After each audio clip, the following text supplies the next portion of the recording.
Alam mo ba na ang average na Pilipino ay nagbabayad ng 7 hanggang 12 nakakalimutang subscription kada buwan? Ito ay nagkakahalaga ng 3,000 hanggang 8,000 piso bawat taon na hindi mo namamalayan.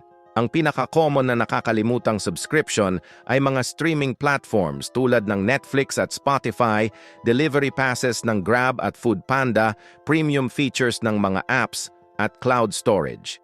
Maraming Pilipino ang nahuhulog sa free trial trap na nag-auto-renew ng mahal na plans. Pero may mga paraan para makatipid ng 80%. Una, gamitin ang family sharing para sa lahat ng streaming services. Pangalawa, i-cancel ang mga hindi ginagamit bago mag-billing cycle. Pangatlo, maghintay ng mga special dates tulad ng December at January kung kailan may mga malaking discounts. May mga local alternatives din na mas mura.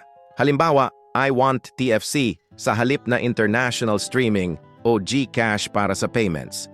I-check ang inyong bank statements ngayon at makikita ninyo kung gaano karaming pera ang nawawala sa mga subscription na hindi ninyo ginagamit.